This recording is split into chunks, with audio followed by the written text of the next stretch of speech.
So today I want to talk about the recent Lagos ban on motorcycles and tricycles. That is what we all know as keke napep or keke marua and okada.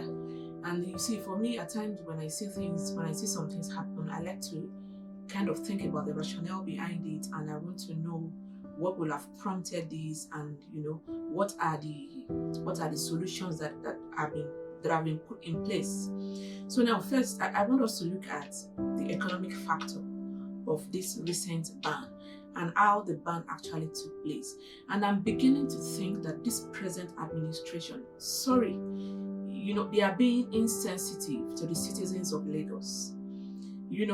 This Okada, this keke kind of thing was like, it was like prayer answered to a whole lot of people, because there has been a lot of deficiency in the transport system over the past few years in Lagos.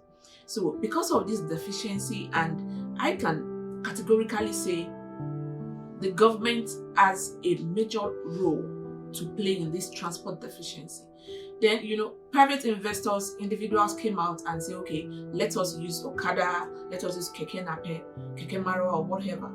And now the government is coming out to ban it without putting alternatives in place, without enough notice, as I may call it. Because I remember vividly that this ban or no ban came up like, I think a month ago or even 2 weeks ago. And before we knew what was happening, it has been banned. Now, if you look at the ripple effect of what the ban has caused, from the news that the Lagos State government published, they are not banning it across Lagos. It's only across few local governments, few roads, and few bridges. But now let's ask ourselves, took effect, I think, February 1st. Even the in-roads, these kekes are nowhere to be found. The Okadas are nowhere to be found. People are finding it very, very hard to get to their various places of work. And my question again is, the Lagos State government has come up with several factors of accident victims. They've come up with a whole lot of things, a whole lot of security issues that these people are using this Okada and tricycle, to commit. But the truth is, these problems didn't just start. These are problems that started over a period of 4, 5, 10 years ago in Lagos. And the government have not really played their role in curbing these things, in putting measures in place to curb the excesses of these riders. So now, if there has been a lot of accidents in place, what are the regulations that the government have put in place? Looking at the economic factor of families and people that are feeding their families, individuals that are feeding their families from this keke and this Okada, people that have gotten employment from it. And again, it's the height of being insensitive on the part of the government, because this group of people that are benefiting from this keke and marua, they are the unemployed Lagosians. They are the unemployed or underemployed youths. And some group of investors, let's look at the Gokada, the Max NG, there's another one, I think, All Ride or something. They've come up to say, okay, apart from we doing business, let us give these youths, these jobless people in quotes, let's give them jobs. Because I feel the individual step in, apart from the business sense of it, now they want to provide jobs that the government failed to provide in the first place. And now the government is coming out to say they are banning this without putting things in place to engage these individuals. On Saturday, I was listening to, I think, City FM, and with due respect to the Honorable Commissioner for Information and Strategy, Honorable, I think, Benga Motesho. And the truth is, I was alarmed by the things he was saying. In as much as there are facts, if you've had families that got injured or that got killed with this Okada, reckless driving, and keke, you understand that fine, things should be put in place to kind of curb the way with which this is going on. But when someone will come on air and say things like, Lagosians should see this as a blessing. Now, this is what I got from what he said, that Lagosians should see this ban as a blessing, because the anchor of that program was narrating his own experience. I think he said he had to trek from, I think, Eko Hotel roundabout to the station, which is somewhere around Ajosi Ade. I can't really place it. But the Honorable Commissioner said, so you can't actually track that. Lagosians should learn to exercise themselves. That Lagosians are fond of, waking up in the morning, just hopping into a bike, hopping into keke, or hopping into their cars. That this is like a help from the government by saying, okay, exercise yourself, trek this. And I was like, hello, what is going on? You see, there are ways things can be done. If you want to put a stop to something, it has to be gradual.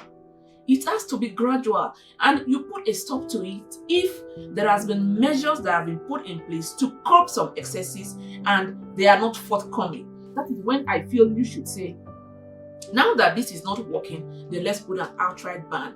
And looking at a whole lot of other things that has happened, when they said the ban would take effect on the 1st of February, on some roads, and the task force went everywhere, they were let loose on roads that this ban didn't take effect, and they were seizing bikes, they were seizing keke. That is the lawlessness we have been talking about, and the government has a major role to play in this. And when we say alternatives, since last week they've been saying there will be buses, there will be buses, there will be buses.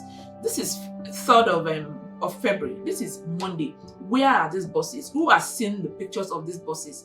These buses or these alternative means are still en route. They are on their way. If they are on their way, why ban what people have been used to? I know that change is hard. A lot of people don't get used to change at once.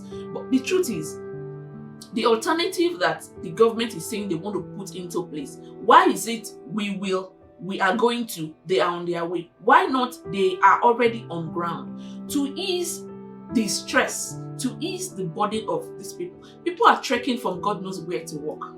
And the notice I feel is too short. And even looking at these alternatives will not be everywhere. The alternatives can be, I know, will be on the major road, will be on the main road. What about the in-roads? I was coming to work today, and I know that the ban was not the road, Freedom Way in Lekki Phase 1 is not inclusive, and there were no bikes. People had to trek from Ikate, up to Lekki. Now there are no bikes to be found, no keke, despite the ban didn't extend to some places. So I think the government should sit back and look for a lasting solution, because this cannot continue. And we should stop deceiving ourselves with the fact that, government will provide some buses. The buses won't be everywhere. And let's even look at it. Why do people prefer to take Okada and keke, that is the motorcycle, and the tricycles? It's just because of traffic. And why do we have so much traffic on the road? Why do we have so much gridlock? Because of bad roads. So government on their own should solve their own problem. Government on their own should profess solutions, should sit tight on the promises they made when they are being put into office. So everyone knows that Okada is very risky. Keke is also very risky. But people prefer it because if you don't take it, you're going to spend like 2, 3, 4, 5 hours in the traffic. So now, what is the way forward? Are we still going to sit back and expect that, this alternative that the government is saying is coming? Or when? They were asking the Honorable Commissioner on Saturday on that show, and he was saying that, buses are going to come, that 40 buses, 40 ferries are going to be launched from this to this. Are we talking about ferries from Ikorodu to the island? What about inroads? What about Victoria Island? What about Ikeja? What about places that these ferries cannot get to? What about places that these buses cannot function? What is the government doing? Then let's look at the people that will be out of jobs. These thousands and millions of people, as far as Adenka is concerned. What is the government going to put in place? And I can remember vividly that the anchor of that program also asked this Honorable Commissioner. And he said there are several programs that the government have put in place. He talked about something, Employment Trust Fund, something you and I know that is not going to work. Something you and I know that has never worked. Something you and I know that is just rhetoric as far as Adenka is concerned. So why do we want to, keep fooling ourselves that governments are putting things in place? to engage these people. Why didn't government engage these people before individuals, before businessmen, before companies came on board and said, okay, come and take this? Now that the government has banned it, has put a ban on it, the people that are getting their livelihoods from this endeavor, what is going to happen to them? Because before you know it, there will be people will get busy. People will really get busy. These people won't just sit down and fold their hands. They will start doing petty thieves and start causing havoc in the society. That is on the part of these riders, people that are getting their livelihood from this endeavor. Now, what about the investors? What about people that invested so much ride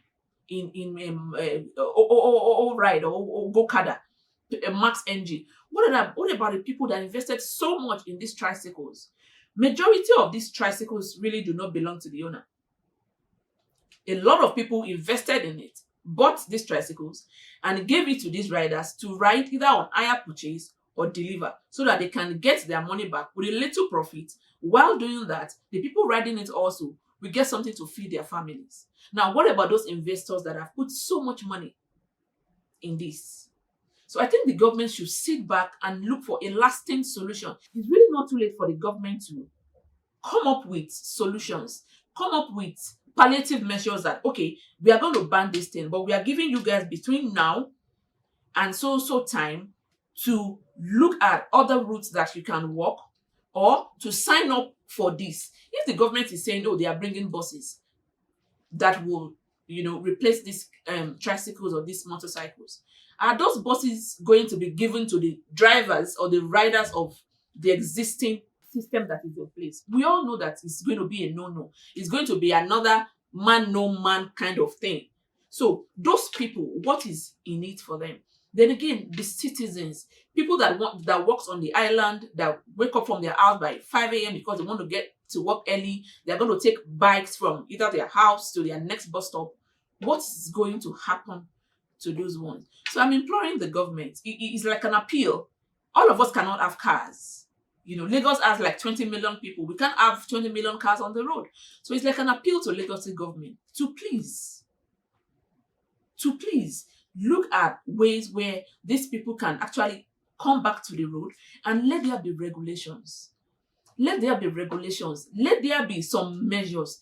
Let them go through some regulatory measures before they can say, okay, you are fit to ride, go and ride. And once they go against what they should go against, then there cannot be penalties for people that go against what they shouldn't go against. So please, I'm imploring Lagos State government to please listen to the plight of Lagosians. Now, a lot of riot is everywhere because people are just finding it hard to believe. People are trekking from their houses to their place of work. So that's my take on the Lagos ban on motorcycles and tricycles. Join me again next time on Today with Ade Ika.